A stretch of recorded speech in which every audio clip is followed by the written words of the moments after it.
Meu padrasto vendeu as minhas coisas para pagar uma viagem para os filhos dele. Eu nunca gostei muito do meu padrasto.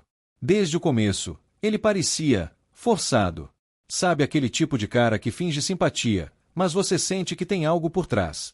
Mas minha mãe dizia que era só implicância minha. Você tem que aceitar. Ele tá tentando se aproximar. Ela dizia. Beleza. Respirei fundo e tentei conviver. Ele veio morar com a gente quando eu tinha uns 17 anos. E junto vieram os 2 filhos dele, um de 13 e outro de 15. A casa era pequena. Eu já dividia o quarto com meu irmão mais novo, e agora a gente teria que se apertar ainda mais. Mas tudo bem. Eu sempre fui o tipo de pessoa que guarda as coisas para mim. Minha mãe estava feliz. Então, por ela, eu tentei ficar na minha. Eu trabalhava meio período num restaurante, desde os meus 15 anos. Era meu primeiro emprego, e com o dinheiro que eu ganhava, comprava minhas coisinhas. Celular, fone, videogame usado que comprei com muito esforço, tênis legal de marca que peguei numa promoção, meu computador. Essas coisas eram importantes para mim. Não porque eram caras, mas porque eram minhas. Comprei tudo com meu dinheiro, nada veio deles, comprei tudo isso com meu esforço. Acontece que, conforme o tempo passou, o clima aqui em casa foi mudando. O mais velho dos filhos do meu padrasto era um moleque muito arrogante e mal educado. Vivia encostando nas minhas coisas. Já peguei ele fuçando meu computador, mexendo nos meus fones, tentando usar meu tênis sem pedir. Falei para ele parar. Mas não adiantou nada. Falei para minha mãe. Mas ela só dizia: ai, filho, deixa disso. Eles são novos aqui, precisam se sentir em casa. Essa frase ficou na minha cabeça. Precisam se sentir em casa. A gota d'água veio um dia quando cheguei em casa depois do trabalho, e percebi que meu videogame tinha sumido. Pensei que tinham guardado em outro lugar, mas procurei no quarto, no armário, embaixo da cama, mas não consegui achar nada. O mesmo aconteceu com meu fone de ouvido caro. E mais um par de tênis que eu gostava muito. Achei estranho, e fui perguntar para minha mãe se ela sabia de alguma coisa. Mãe, você viu minhas coisas? Sumiu meu videogame, meu fone e um tênis. Você mexeu em alguma coisa? Ela travou por uns segundos, e depois me respondeu. Ah, então, seu padrasto levou umas coisas para vender hoje. Na hora, eu congelei. Eu já comecei a ficar desesperado. E minha mãe falou. Calma. Ele precisava de dinheiro para organizar uma viagem para os filhos.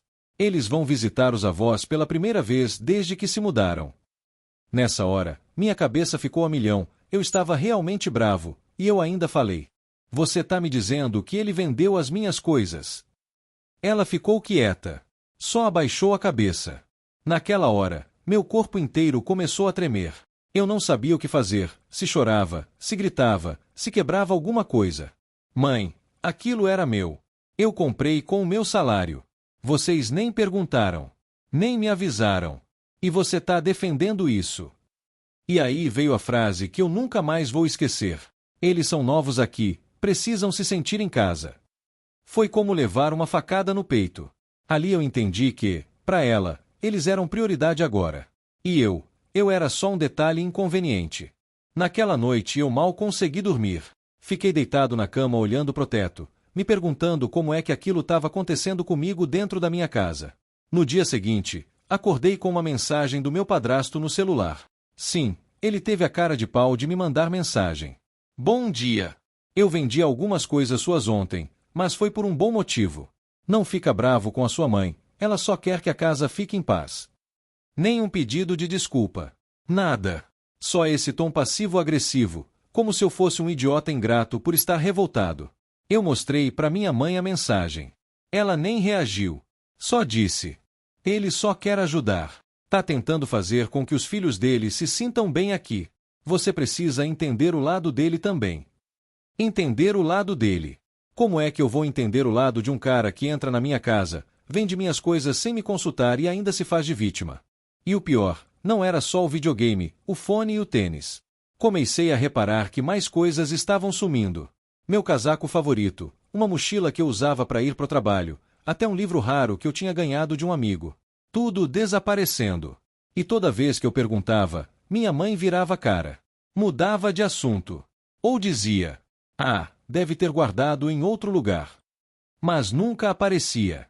Comecei a desconfiar que aquilo já estava virando rotina. Eles estavam simplesmente pegando tudo que era meu e vendendo aos poucos, como se fosse um estoque para financiar o conforto da nova família. Um dia, cheguei mais cedo do trabalho. Quando entrei em casa, ouvi conversa baixa no quarto do meu padrasto. Me aproximei devagar, sem fazer barulho, e ouvi ele dizendo no telefone: "Já vendi aquele notebook." Ele nem percebeu ainda. Esse moleque é desligado, nem liga. Meu notebook. O notebook que eu usava para estudar. Que comprei em 12 parcelas. Que tinha senha. Que estava guardado dentro da minha mochila. Naquele momento, minha cabeça virou.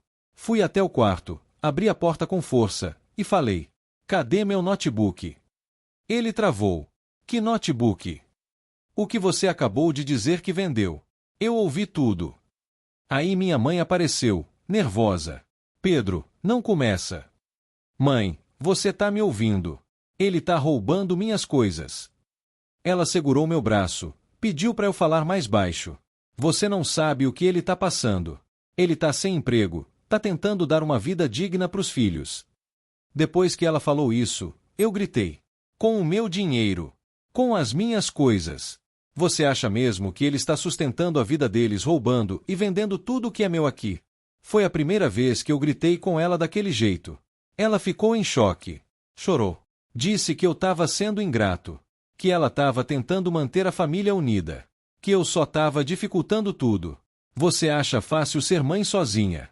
Você acha que eu aguentava ficar anos cuidando de vocês sem ninguém do meu lado?" E aí caiu a ficha. Ela estava projetando tudo em mim. Toda a raiva, o peso da vida, as frustrações. Ela estava me vendo como obstáculo, não como filho. Naquele dia, saí de casa. Fui dormir na casa de um amigo. Levei só uma mochila com as poucas coisas que ainda restavam comigo. Nem levei o celular. Tava com medo de deixarem sumir também. Passei 2 dias fora. Minha mãe não me mandou uma mensagem. No terceiro dia, meu amigo recebeu uma ligação do meu irmão, que falou que se eu não voltar logo, vai limpar o quarto dele. Limpar o quarto.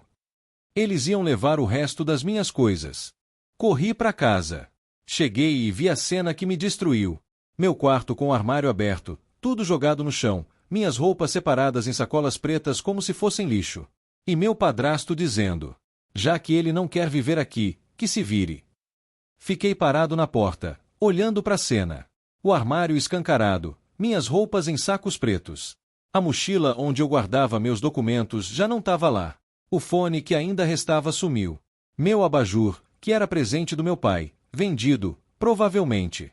E ali, no meio daquela confusão, meu padrasto sorrindo. "Se não quer viver aqui, ótimo. Dá espaço para quem quer." Foi a primeira vez que eu quis bater em alguém. Mas não bati. Não chorei. Não gritei. Eu só peguei os sacos com minhas roupas e outras coisas importantes, sem dizer uma palavra. Minha mãe apareceu. E eu juro, por um segundo, achei que ela ia me abraçar. Pedir desculpa. Dizer que estava arrependida. Mas tudo o que ela disse foi: "Você está escolhendo sair. Eu não te expulsei." Aquela frase me destruiu. Antes de eu ir embora, eu disse para ela: "Não sei o que é pior, se é ele fazendo a gente de trouxa, ou se é você, defendendo ele." Levei as coisas para casa do mesmo amigo. Ele me ajudou a organizar tudo. Ficamos horas conversando. E a cada frase que eu dizia, a ficha ia caindo mais. Eu pagava as contas do meu quarto. Eu comprei cada coisa que estava lá com o meu salário. Eu fazia o meu papel como filho. E no fim, fui tratado como um invasor dentro da minha própria casa. Uma semana se passou. Minha mãe não me procurou. Nem perguntou onde eu estava. Nem mandou mensagem. Nesse tempo, consegui recuperar minha mochila. Um conhecido viu vendendo numa feirinha e me avisou. Fui até lá com ele, mostrei que era minha, peguei de volta. Mas o notebook, o videogame, os livros, tudo isso, já era.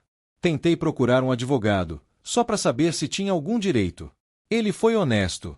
Se você não tem nota fiscal dos objetos, e mora com eles sem contrato ou acordo formal, é quase impossível judicializar. É claro. O mundo real é assim. Sem provas, sem esperança. Passado um mês, um conhecido me avisa. A tal viagem dos filhos do meu padrasto deu errado. Ficaram sem grana, brigaram com ele, e um deles até foi embora para casa da avó. E sabe o que meu padrasto fez? Vendeu o celular de um deles para pagar dívida de cartão. A mesma história se repetindo.